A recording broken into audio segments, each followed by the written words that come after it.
As a business owner, I've realized that many of us, so many of us, we have issues with controlling our prices, when to increase the prices, when to reduce, and when to adjust.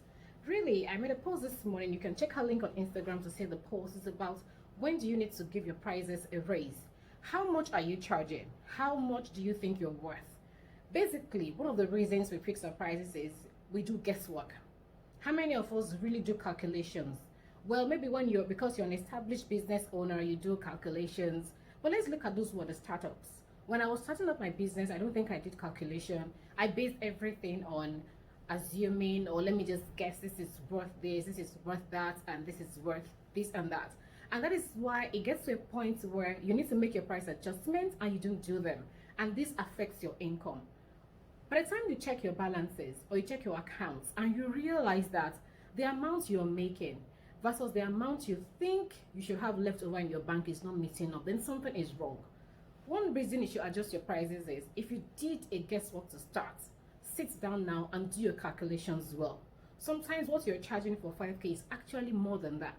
But because you have used the price for a very long time, you think, I don't want to adjust. I don't want my customers to think I'm not doing good or probably I'm overcharging them. If they want to leave, I don't want to say let them leave, but they'll always come back if you're that good. If your product or services is good, your customers will come back, or your services are good rather, they will always come back to you. Like we always say, if you're good, if you go into the hole of the ground, they will look for you and they will find you there. Another reason is, are your prices based on your target market, or you just base them on where you started from? If you started your business, even if it's just for 3 months, you've moved from point A to point B. Where you were is not where you are right now. Sit down and do what we call business diagnostics.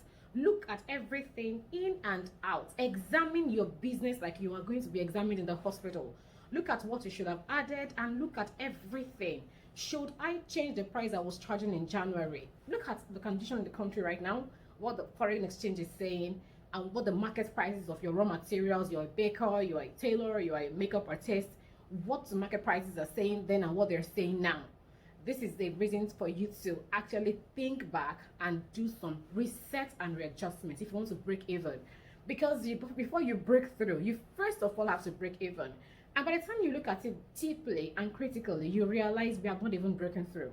You know, we do this analysis during our Ignis training, and every time we get to that point of calculation, there's this here and there. That's a fact. It's a fact to tell you that sometimes you think you're making money and you think you're making profits, but you are actually just making money and not enough profit to run your business and to keep you ahead of others. Another thing you should think about when determining your prices or if you should change them or not is what we call, are you paying yourself? Many of us business owners do not pay ourselves. And when you're asked to come for an interview and they ask you how much you think you want to collect, you sit down and say, okay, I think I'm worth $500,000. Can you pay yourself $500,000 in that business? If not, sit and rethink, reset and replan. Because some people that are doing well, that you think they're doing well, they're buying big cars, they're doing post travelings, they're doing this because they're doing some thorough calculation. I was at that point. I'm not saying I'm there finally, but I'm doing some real work on myself. By this time, I think you should be able to remove your salary.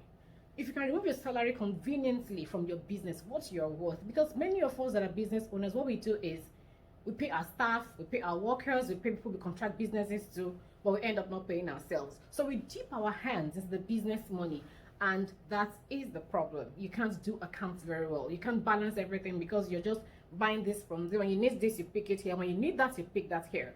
Do your calculations. Can you pay yourself? Is what you're making enough to remove exactly what you are worth?